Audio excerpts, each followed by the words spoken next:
ebidensya. Resibo, walang lusot ang may atraso. Ang mga resibong nakalap ngayong hapon. Isang dayo na namasukan bilang caretaker ng isang pamilya. Aba, iba pala ang gustong alagaan. Dahil ang lalaki, sangkot umano sa pangahalay sa isang 14 anyos na dalagita. Tinakot niya lang po ako. Pagkahigit niya po sa akin, tinatakot niya po ako na papatayin po ako pag di daw po ako sumunod sa kanya. Laking galit ni Lola nang malaman ang ginawa sa kanyang apo. Sa katunayan, hindi ko po kilala. Dahil wala po silang isang buwan na nangungupahan dito. Ang suspect, mabilis na nakatakas pero nakatanggap ng tip ang mga operatiba na nagtatago raw siya sa Quiapo, Maynila. Nako, kuya! Magdasal ka na! Dahil malapit nang matapos ang maniligayang araw mo!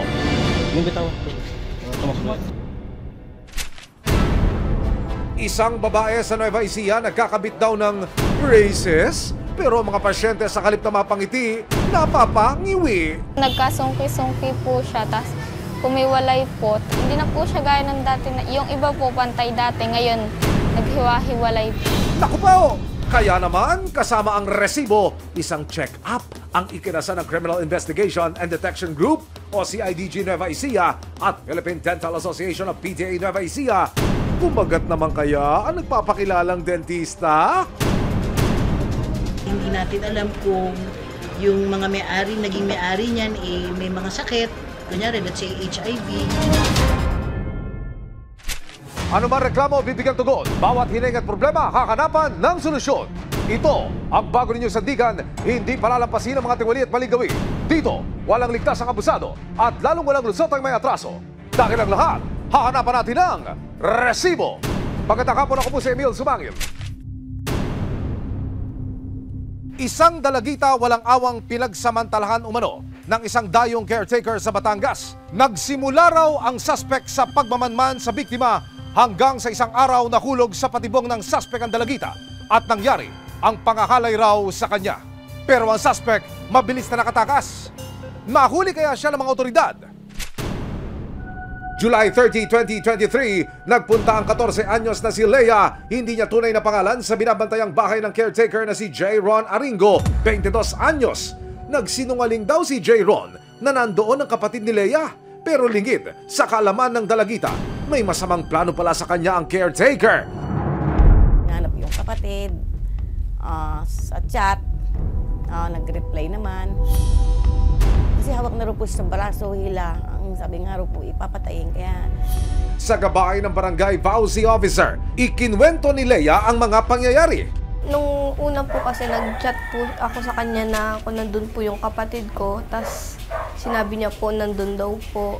Pagkadating ko po doon, sabi niya wala daw po doon yung kapatid ko. Pinapasok niya po muna ako, tapos sinabi niya po sa akin na wala daw po doon yung kapatid ko. May binibili lang daw po saglit. Tapos umupo lang po ako, nilak niya na po yung pinto. Nang makalatang hindi naman darating ang kapatid, nagpaalam raw si Leia na uuwi na. Pero hindi raw siya pinakawalan ni J. Ron. Yun po, nag-uusap na po ako, tapos sinahawakan po ako sa braso ko. Yung parang hinihimas niya po yung braso ko. Tuluyang naisagawa ng suspect ang kanyang maitim na balak. Matapos gawin ang pangahalay, nagawa pa raw siyang takutin ng suspect. Tinakot niya lang po ako. Pagkahigit niya po sa akin, tinatakot niya po ako na papatayin po ako pag di daw po ako sumunod sa kanya. Kaya hindi agad nakapagsumbong si Leia sa kanyang lola Mirna. Hindi niya rin tunay na pangalan, pero napansin daw niya ang pagbabago sa ugali ni Leia. Ay, minsan po parang sumpungin, yung gano'n. May parang padbog-dabog pagka nasasabihan, gano'n po. Hanggang si Leia, hindi na nakatiis at nagsumbong sa isang kaibigan. Agad naman nila itong ipinagbigay alam kay Lola Mirna. Siyempre ako wala pong kundi galit, iyak. Kasi po yung batang anak ko na po nagpalaki dyan. Agad isinumbong ni Lola sa barangay ang ginawa sa apo. Di ang ginawa po namin, saka yung mga barangay tanod, sumugod ko po kami sa bahay dahil ang alam po namin, mahuli namin suspect. Pero nang puntahan ang tinutuluyan ng suspect, aba, missing in action na siya. Dahil yung sugod ko nung punong gabi, talagang kinatok po talaga yung pinto. Alam po na suspect. Halos pinalibutan po namin, pati tanod, kasi dalawa po pinto. baka makatakbo. Yun pala naman po wala na doon. Wala nang inaksayang oras si Lola Mirna at agad siyang nagsampa ng kaso laban kay J-Ron. Ayon sa lumabas na resulta ng medical legal ni Leia, positibong ginahasa ang biktima at nito lang October 12, 2023, inilabas ang warrant of arrest laban kay J-Ron Aringo. Agad pinlano ang pagtugis sa caretaker. Abangan mamaya. Kung positive, babalikan kita. Iiwalay niya. Oo, wala. Di ba? Mapanagot na kaya sa batas ang nang-abuso kay Leia? Gumbitaw. Tumakbo. Susunod, isang babae sa Nueva Ecija nagkakabit daw ng braces, pero ang mga pasyente sa halip na mapangiti, napapangiwi. Nagkasungki-sungki po siya, tas kumiwalay po. Naku po! Kaya naman, kasama ang resibo, isang check-up ang ikinasa ng Criminal Investigation and Detection Group o CIDG Nueva Ecija at Philippine Dental Association of PDA Nueva Ecija. Kumagat naman kaya ang nagpapakilalang dentista? May aksyon, may ebidensya, resibo, walang lusot ang may atraso. May aksyon, may ebidensya, resibo, walang lusot ang may atraso. Pangarap ng 16 years old na si Loida na magkaroon ng magandang ngiti. Naka-usli din po yung ngipin ko, tapos gusto rin po ng tita ko na ipa-brace po ako. August 2022, sinamahan daw si Loida ng pinsan niya sa isang dentista na nakilala niya online. Sinama po ako nung pinsan ko doon na ina-adjustan niya rin po para doon po magpakabit.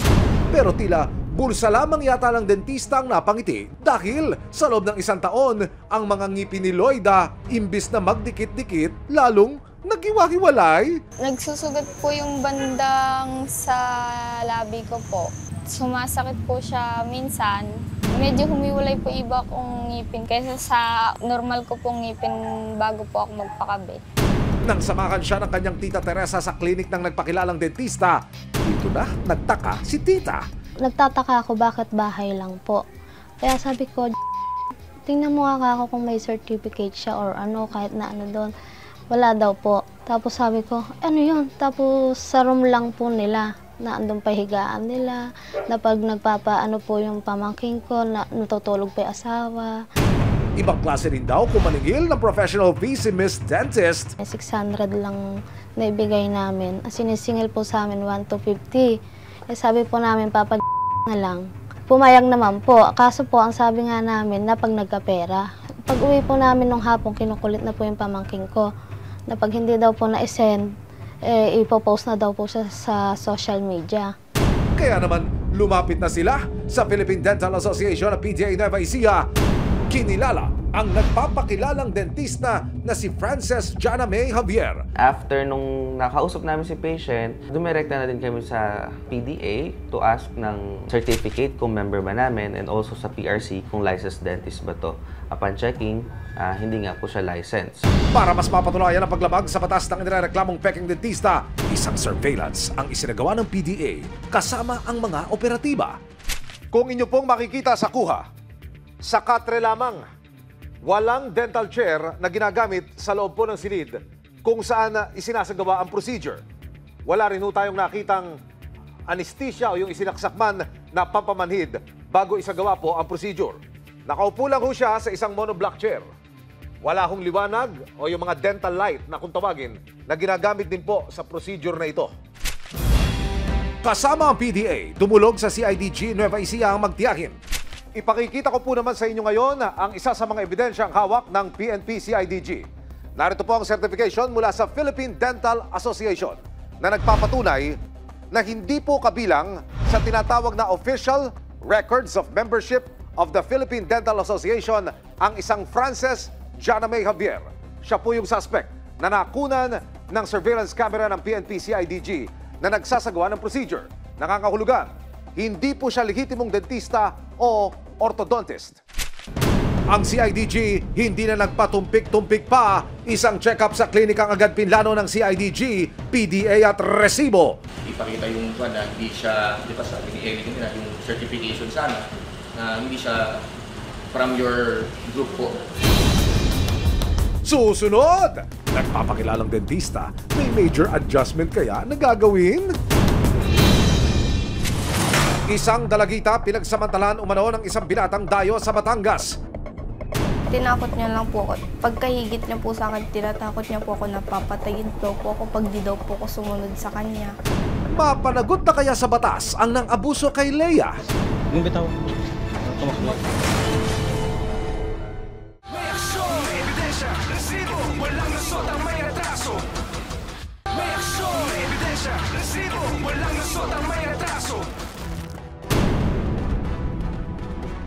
Kumagat siya sa matamis na offer ng dentista na super murang halaga na braces, pero after 1 year, ang mga ngipin niya, imbis na magdikit-dikit, lumawag at naghiwa-hiwalay pa?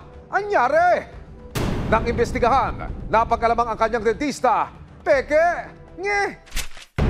Bit-bit ang isang certification mula sa Philippine Dental Association at PRC na nagpapatunay na wala sa kanilang listahan ng isang Francis Jana May Javier, isang entrapment operation ang pinlano ng CIDG. Tumulak ang grupo sa bayan ng Palayan sa Nueva Ecija.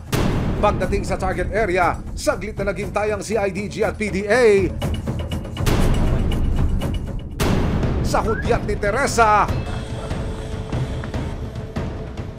Mga pulis po kami, mga pulis kami ate ha.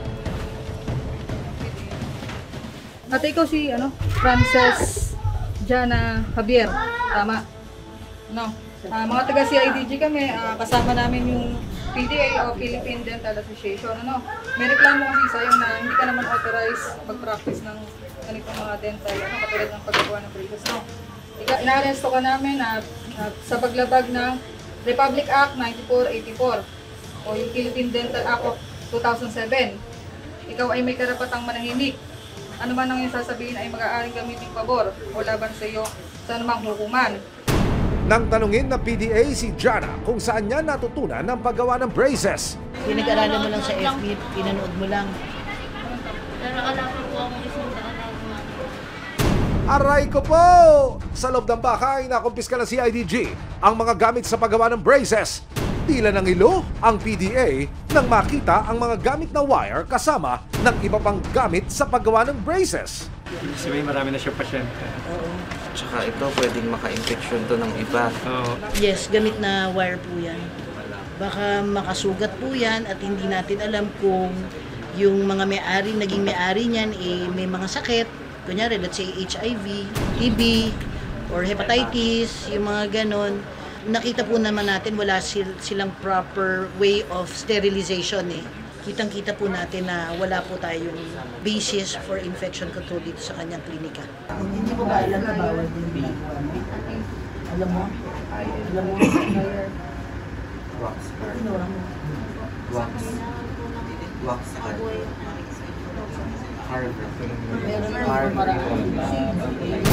Idiniretso sa tanggapan ng CIDG Nueva Ecija si Jana. Kumpiskado rin ang mga ginagamit niya sa pagkakabit ng braces.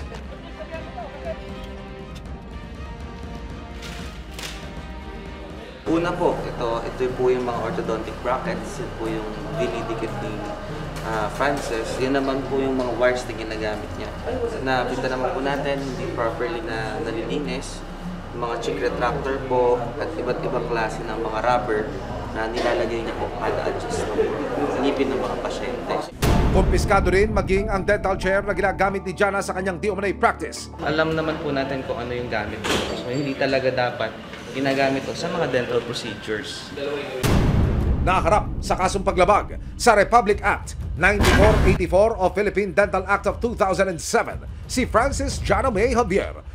Sinubukan ng aming team na kunan ng panig si Jana May pero tila nalakjo na ang inirereklamo.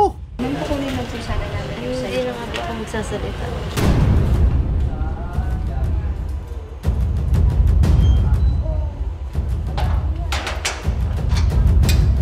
Samantala, inilapit ng resibo si Loida sa legit at totoong mga dentista.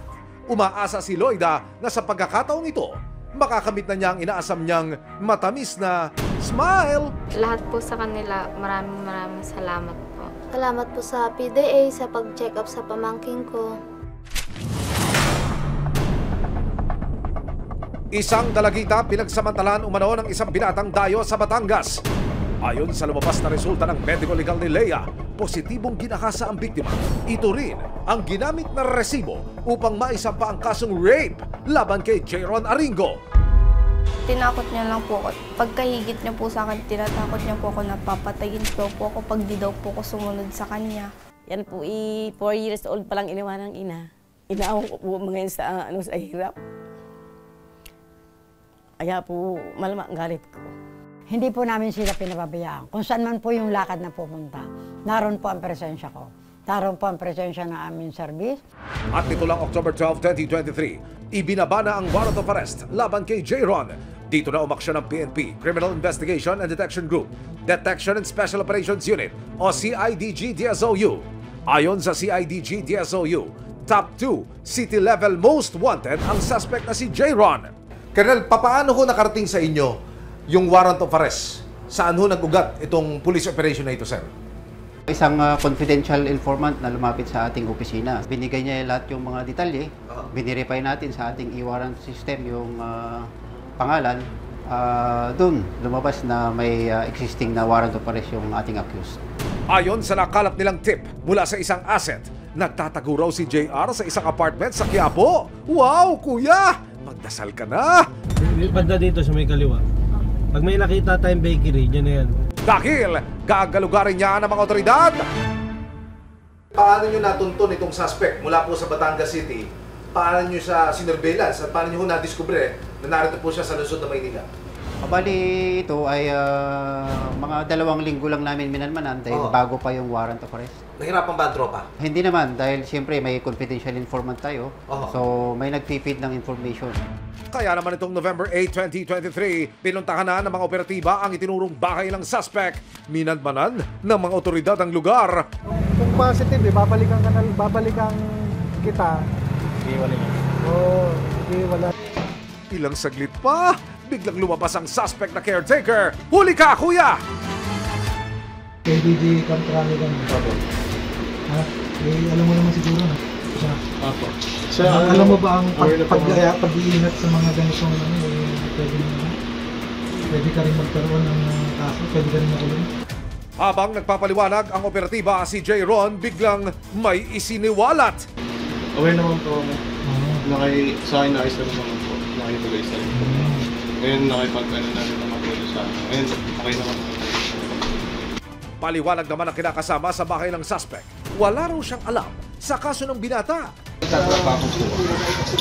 ko nga din ba? Idiniretso sa PNP CIDG DSOU si Jayron. Nakapanayam ng resibo ang suspect. Ayon sa kanya, kaibigan daw niya ang kapatid ng biktimang si Leia, kaya niya ito nakilala. Kasi sila yung tumatambay sa bahay. Kumbaga nakitropa sila sa akin. Naghahakot kami, doon pa natulog nga po sila doon eh. Marami po sila doon, mga magkakabarkada po. Sa kasong ibinibintang sa kanya, ang masasabi lang niya. Wala po, no comment po ako doon. Tinanggi rin niyang pinagbantaan niya si Leia. Wala po akong pinagbabantaan tao. Wala po. Pero humingi siya ng tawad sa biktima. Kung ano po yung nagawa kong kasalanan, sorry po, yun lang naman po yun. Kung may nagawa man po sa akin ng kasalanan, humingi na lang po ang kapatawaran. Haharapin ko naman po kung ano yung sinabi. Ay naman po, di naman po ako nagtago eh. Sadyang nagtrabaho lang din po ako. Nakaharap sa kasong rape o paglabag sa Republic Act 8353 o Anti-Rape Law ang binatang si Jayron. No bail ang kasong ito at pwede siyang makulong ng mahigit 20 taon kung siya'y mapatunayang nagkasala. Sakali pong mapatunayang may sala, sakaling mapatunayang guilty, ano po ang karampatang parusa para sa suspect? Naku, mabigat po yung parusa niyan. Papasok po sa reclusion perpetua. Ano ibig sabihin nun? Makukulong yan ng more than 20 years and 1 day. Sa pagkakahuli kay Jayron, gumaan daw kahit paano ang pakiramdam ni Lola Mirna. Siyempre po natutuwa. Panatag na yung loob niya. Wala nang kinatatakutan. Nahuli na. At Para naman tulungang maghilo mga sugat ni Lea sa pangyayari, nakaagapay ang Violence Against Women and Children o VAUCI Committee sa kanilang barangay para tulungan siyang makapagsimula muli. Kasi magano po yung kumagano po sa pakiramdam. Sapat na po sa kanyang nahuli po siya. Yung pagbabayaran niya po yung mga ginawa niya. Sa kauna-unahang pagkakataon, inilunsad ang serbisyong resibo. Isang public service caravan kung saan ang programa namin mismo ang darayo sa inyong mga lugar para tumanggap ng sumbong at reklamo. Mga kapuso, narito po tayo ngayon sa Davao City People's Park. Bilang bahagi ng layunin ng programang Resibo, Walang Lusot ang May Atraso, na maipakilala sa buong Pilipinas ang adikain ng programa na tumulong at tugunan ng sumbong at reklamo ng ating mga kabayan. Tumulak po tayo dito sa Mindanao para personal na asikasuhin ang hinaing ng ating mga kapuso.